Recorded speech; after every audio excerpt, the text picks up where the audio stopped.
In recent months, new reports have revealed a quiet but game-changing development in the war in Ukraine. China is now a key player behind Russia's growing drone offensive. From vital components to full support systems, Beijing is helping Moscow expand its air campaign like never before. What's emerging is not just a supply chain, but a covert alliance reshaping the air war over Ukraine. Ukraine's intelligence services have revealed a sharp rise in Chinese involvement in Russia's drone production. Around 60 to 65% of the parts found in Russian drones shot down over Ukraine are made in China. These include circuit boards, satellite navigation units, and communication devices, all manufactured in Chinese factories and then shipped to Russia for final assembly. But China's role goes further. Unlike Western components, which often reach Russia through illegal trade routes, Chinese parts are being delivered directly and in large volumes. According to Ukrainian officials, many of these components are not civilian leftovers. They're specifically built to meet the needs of Russian drone warfare. Reports also confirm that China is supplying new generations of components that improve drone resistance to electronic warfare. Some drones now feature integrated 3G and 4G modems for better telemetry and communication. In addition, there are ongoing tests with Chinese jet engines and warheads designed to work in harsh weather. These advances suggest a growing, deliberate partnership, one aimed at giving Russia a decisive edge in the air. The growing flow of Chinese technology into Russia's drone program is already shifting the balance on the battlefield. Ukrainian forces are facing daily waves of drone attacks that are now more frequent,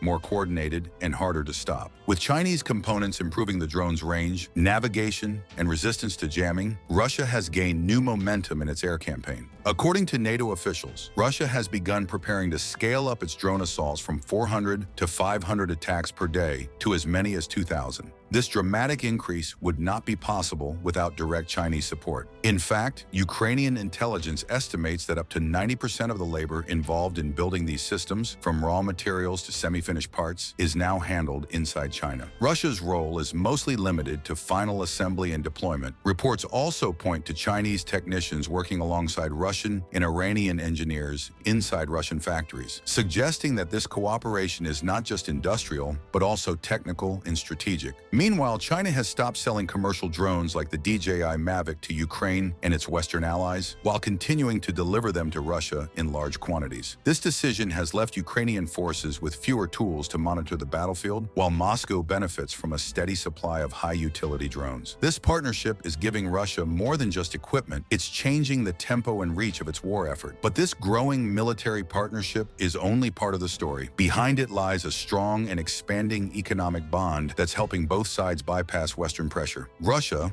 under heavy sanctions, now relies on China not just for components, but for survival. China has become a key buyer of Russian oil, gas, and refined fuels, providing Moscow with the funds it needs to keep its war machine running. In return, these profits are being funneled back into Russian arms production, often through Chinese-made tools, machinery, and raw materials. Over 20 Russian military factories are now reported to be using Chinese-supplied equipment to produce advanced weapons, including ballistic missiles like the Iskander. This financial loop makes sanctions less effective and allows Russia to maintain high production levels despite international isolation. It also raises serious concerns in the West. The more Russia depends on China, the more influence Beijing gains over Moscow's long-term decisions. For Ukraine, the impact is severe. As Russia boosts its drone output and battlefield precision, Ukraine struggles to keep up. Many Ukrainian drones still rely on civilian donations, and access to advanced components, especially those resistant to electronic warfare, is limited. The recent Chinese ban on Mavic drone exports to Ukraine has only deepened this technological gap. This alliance is no longer just tactical, it is becoming structural, combining military strength with financial resilience and making the war even harder to contain. As the Russia-China drone partnership expanded, the United States shifted its posture. President Donald Trump, facing rising pressure from allies and a wave of deadly drone attacks in Ukraine, moved to end the war with new urgency. In early 2025, he initiated direct talks with Vladimir Putin, proposing a 50-day timeline for Russia to agree to peace terms. But by late July, after no progress was made, Trump cut the deadline to just 10 or 12 days. This dramatic shift followed the largest drone attack on Kyiv to date. Over 300 drones and missiles struck the Ukrainian capital within hours of Trump's announcement. Many of these drones carried Chinese-built components, including modern navigation systems and reinforced warheads, showing just how critical Beijing's support had become for Moscow's drone operations. Trump's strategy now targets the supply chain. He has threatened to impose full economic sanctions, not only on Russia, but also on countries helping sustain its military, particularly China and India. The goal is to choke off funding and industrial support behind Russia's drone production, which could soon reach 2,000 launches per day. At the same time, Trump has pledged greater defensive aid to Ukraine and is working through NATO to expand air defense capabilities. His message is clear: stop the drones or face broader consequences. As Trump pushes for peace, he's also accelerating U.S. drone development. To understand his plans to expand American drone power, watch our next video. And if you found this analysis useful, don't forget to like, subscribe, and activate notifications.